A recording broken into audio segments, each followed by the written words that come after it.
أعوذ بالله السميع العليم من الشيطان الرجيم بسم الله الرحمن الرحيم نحمده ونصلي على رسوله الكريم أما بعد رب اشرح لي صدري ويسر لي أمري واحلل عقدة من لساني يفقه قولي سبحانك لا علم لنا إلا ما علمتنا إنك أنت العليم الحكيم. My dear respected brothers, respected elders and sisters, and those who are online. Obviously this is not going to be a talk on one of those involved topics in fiqh or deep topics about qira'atul Quran, but this is a short presentation on perhaps one of the ways and a way that I have found to be very effective in teaching whether children, adults, doesn't matter what age group they come from, doesn't matter what gender. So having experience for the last 30 years, alhamdulillah, combining that experience of teaching, my passion for tajweedul Quran, reciting Quran with tajweed, which started when my father went for Hajj and he came back and he brought a cassette of Sheikh Abdul Basit Abdul Samad rahmatullahi alayh with his Qisar al-Suwar. So I started by just emulating him. Then one of my friends, a colleague that I used to work with, once I was going on a long journey from Edmonton to Vancouver, he lent me a cassette of Sheikh Khalil Mahmood al-Husari of last juz'. I listened to it so much that it just went in there and I started reciting like him. So this was probably the beginning, and having this as a method of learning, at least I was reciting, but I didn't know at that time why I'm reciting what I'm reciting, all the different makharij and sifat and so on, which I learned later on. So I developed this interest in trying to find out why Quran should be, or Quran is recited the way it is. Alhamdulillah, I studied the books of tajweed, and this process of educating myself, alhamdulillah, brought me to the point of trying to impart that to those who wanted to learn. So they thought they could learn something from me. Now, one of the first students I had was a university student. He would come to my home and, mashallah, very devoted. And yes, okay, please. Okay, so I'm supposed to announce that the adhan will be in 3 minutes, but we shall resume thereafter. So I guess my tamheed is not finished yet, but regardless, we will break, I think, right after adhan. Is this what is correct? Yes, right after adhan we should break, inshallah, and then we will come back. But let me finish this interesting story. So this older person, now alhamdulillah is a lawyer. He was a university student at that time. He would come to my home and do this qaida nuraniya. Very effective, very efficient. May Allah subhanahu wa ta'ala fill the grave of Maulvi Nur Muhammad with Nur. Alhamdulillah, he's done a very good job, very efficiently written, very concise, it was very fast. So he would sit there and repeat loudly whatever I was teaching, the words from the Qaeda. One day he was repeating, Humaratin, Humaratin. So my son says, no, it's not Humaratin, it's Humazatin. So, anyways, but he could not come every day. So I said, okay, well, my experience, engineering, programming, and all that. So I said, look, I'm gonna put a web page for you, so that the days that you cannot come, you just practice in the university or at home. So, alhamdulillah, he kept on, studying. He couldn't continue because he had to move or whatever. But alhamdulillah, the concept took birth, and I don't claim that this is a unique concept. Alhamdulillah, many people have that. But after that, the website from one page of Qaeda kept on developing, and the whole Qaeda was put in, interactive.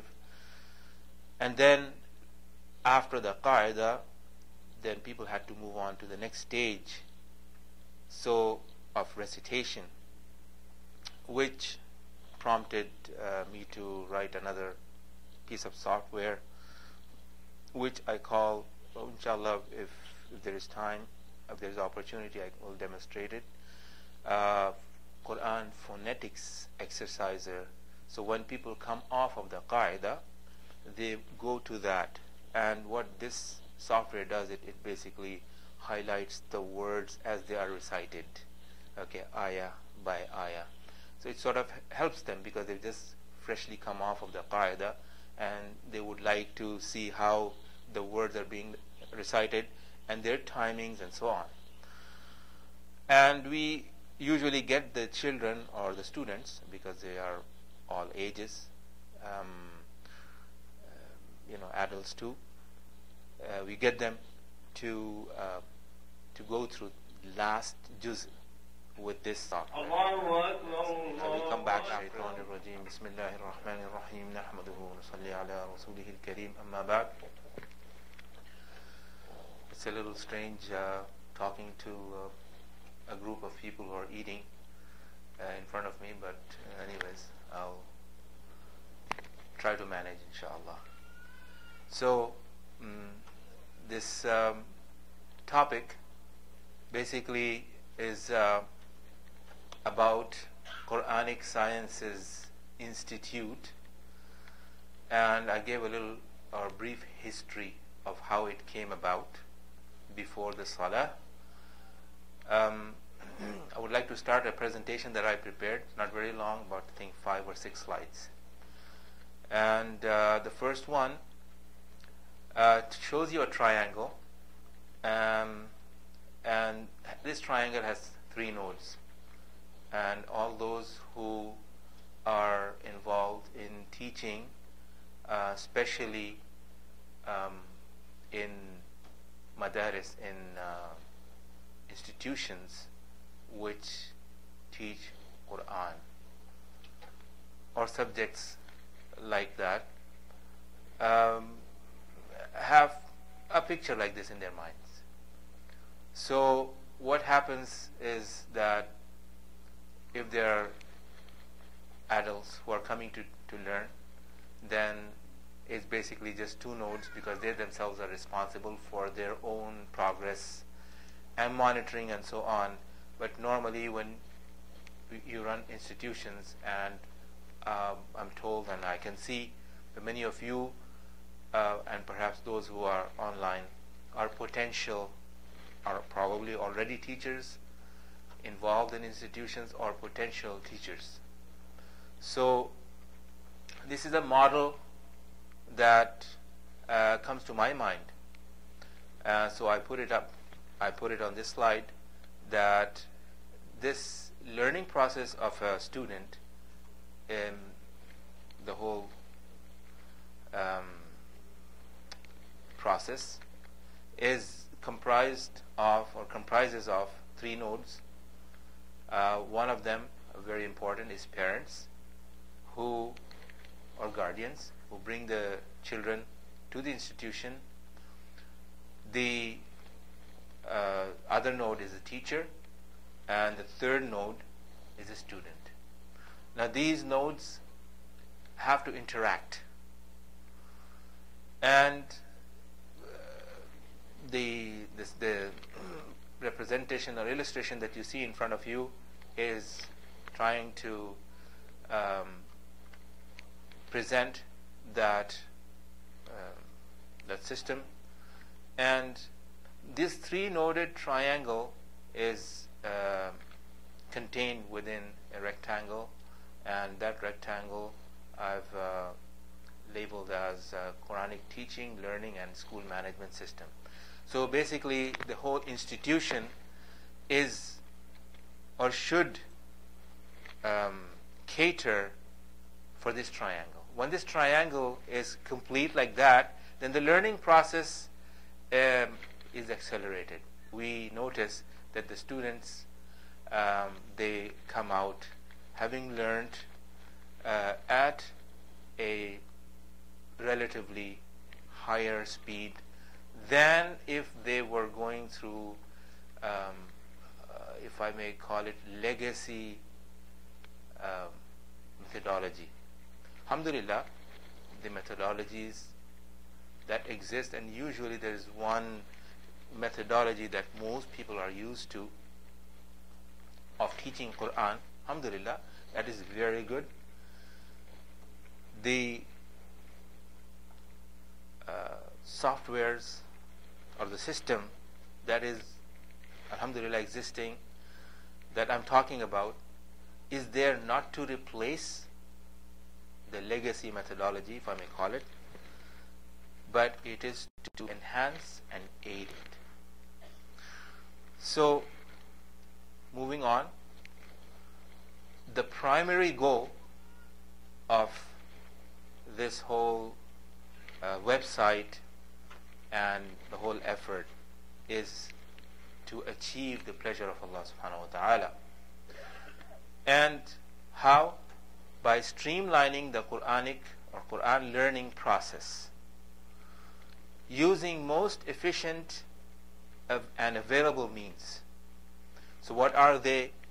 Well, they are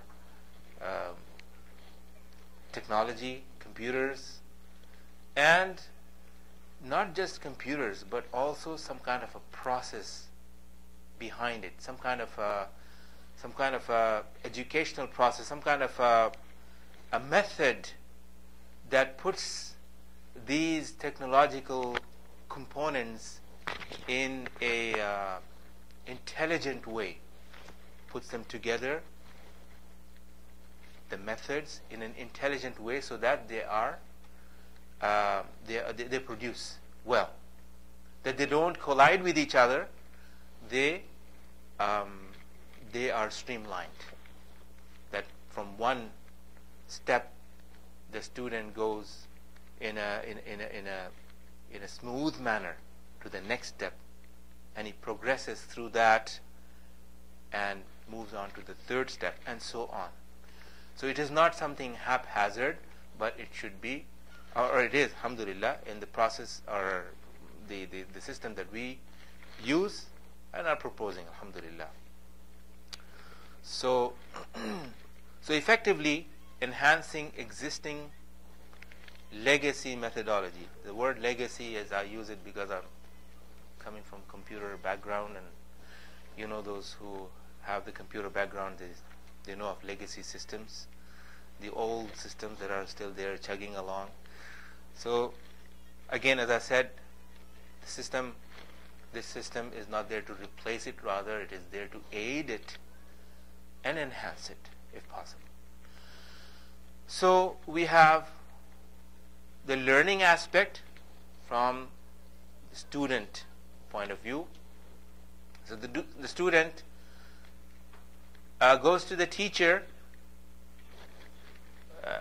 as we see normally in any method, receives the concept from the teacher. So for example, he is learning Makharij, the first lesson of Qaida. Makharij, Alif, ba, ta, tha. So whenever a new student comes, I usually test him. The parents bring him and they say, well, he has already finished the Quran 3 times or 4 times and he's already memorized so much. So I just open the Mus'haf and I place it in front of him from any place. And what happens is that the person, normally this is like almost 99.9% of the cases is like this, that the person has difficulty in reciting with proper makharij, proper sifat. Sifat is something even more farther. So then I give him the qaida and I say, okay, can you go through this first lesson, alif, ba, ta, and the third lesson, the third or the fourth, alif, ba, ta, the fourth letter says sa. So I have to explain to him, well, the makharij or the makhraj of this letter is like this. It is tha. So this is the first. I don't know if you can see my pointer here. This is the stage of receiving the concepts from the teacher, the makharij, the information about how he should or she should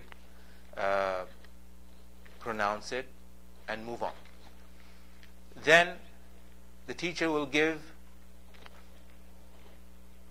some instructions about practicing, how to practice. Okay, go and repeat it so many times. Tha, tha. Okay, and then he helps him repeat a few times, but he cannot, he doesn't have that much time, so he cannot spend 10 minutes, 15 minutes just repeating the same letter or word. So he said, okay, please go practice and come back. The student goes, practices, comes back, and he says, sa. What happened? So this is where, alhamdulillah, the system comes in, where you have a tool available, or the students have a tool available 24 hours a day, 24/7, where they can go and practice the words or the letters that they have learned, and also the theory is there to help them that, oh yes, I remember. Another feature you can say is that this session between the teacher and the student is also recorded.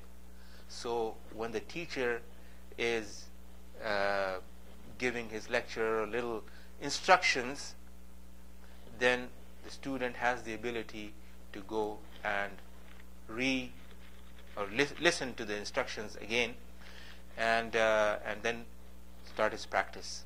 So this way, when the student comes back, the possibility of making the same mistakes is reduced.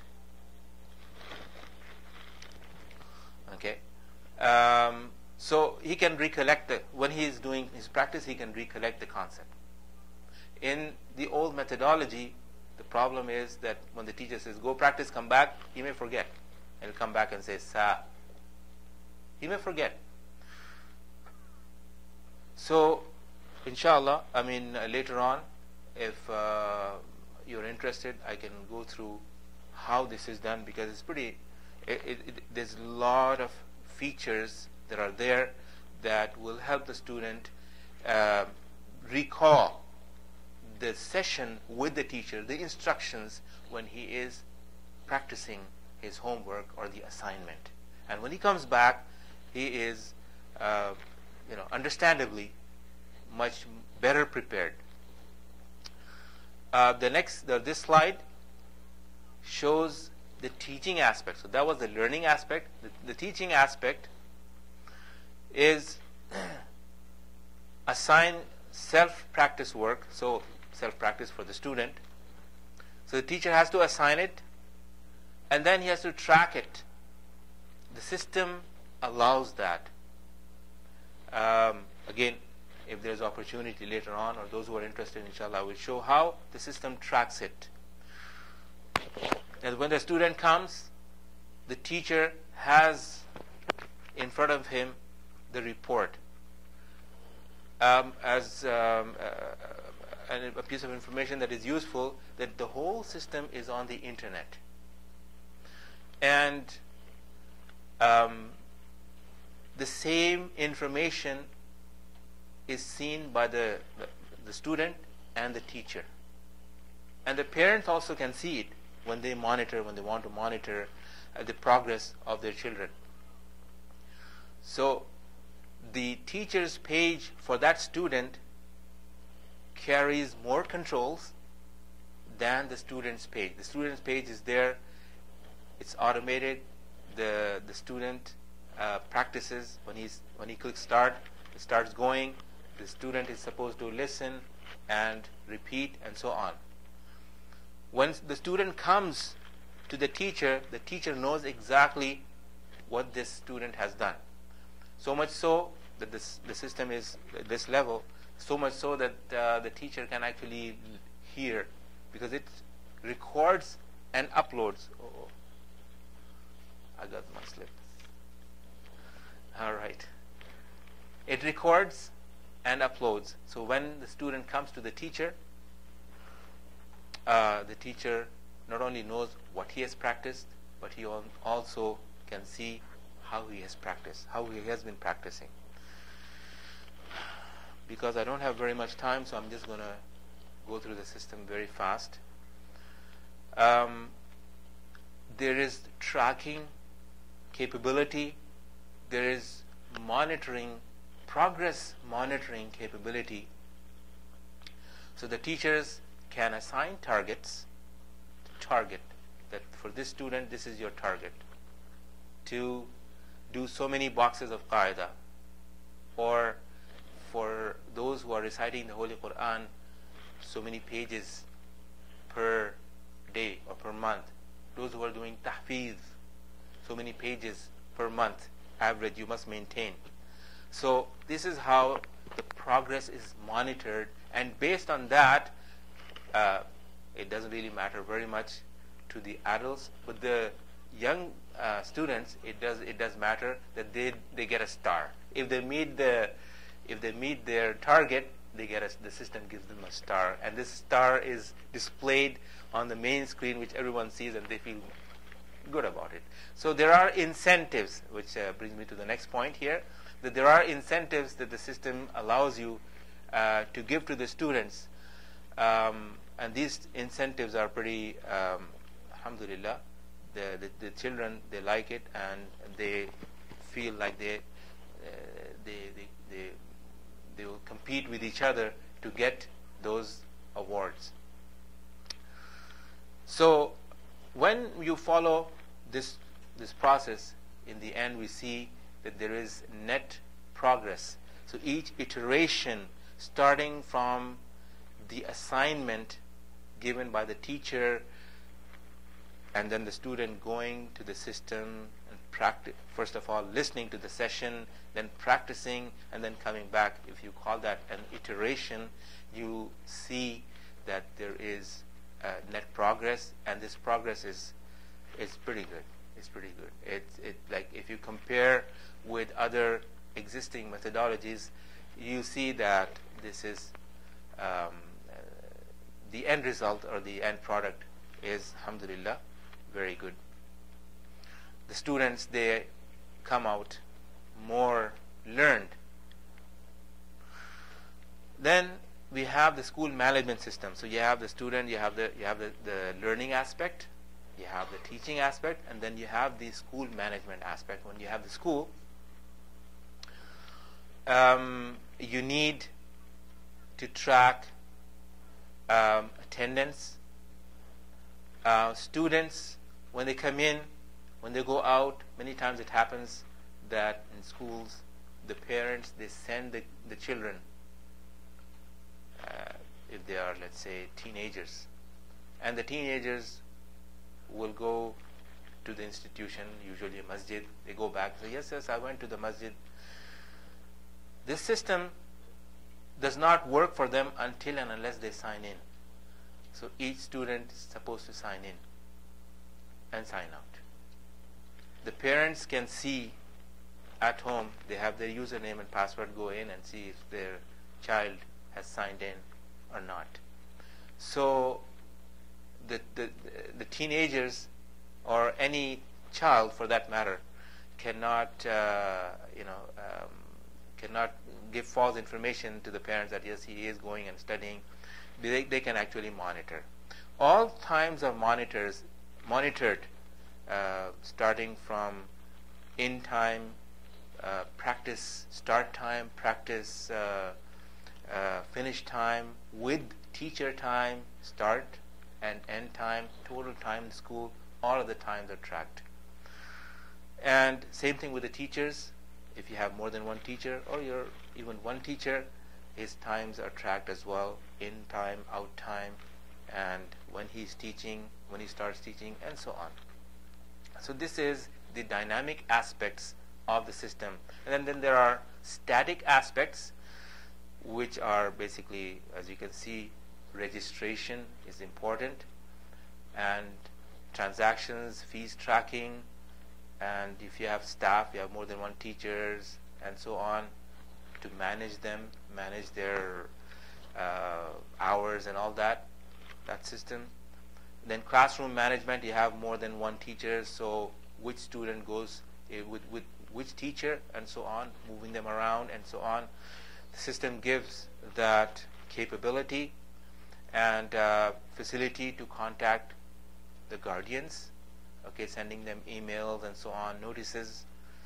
Same thing with the teachers, and same thing with the student, and there is a facility to communicate between student and the teacher.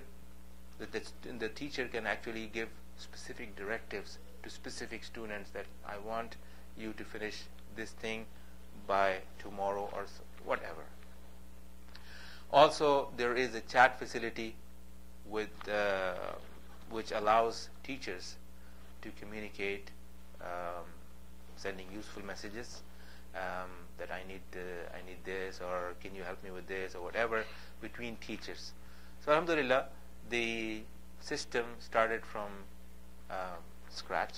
Alhamdulillah, now it is being used at least 5 or 6 places, and is continually in development. If anyone is interested, inshallah, I will spend time going through the system, because the time here is very short. My time is almost over. So I make dua to Allah subhanahu wa ta'ala that this whatever system that alhamdulillah Allah subhanahu wa ta'ala has given me tawfiq to develop so far, Allah subhanahu wa ta'ala use it to benefit the ummah, so that they will learn the Holy Quran and thereby get close to Allah subhanahu wa ta'ala. Subhanallahi wa bihamdih, subhanakallahumma wa bihamdik, wa nashhadu an la ilaha illa ant, nastaghfiruk wa natubu ilayk.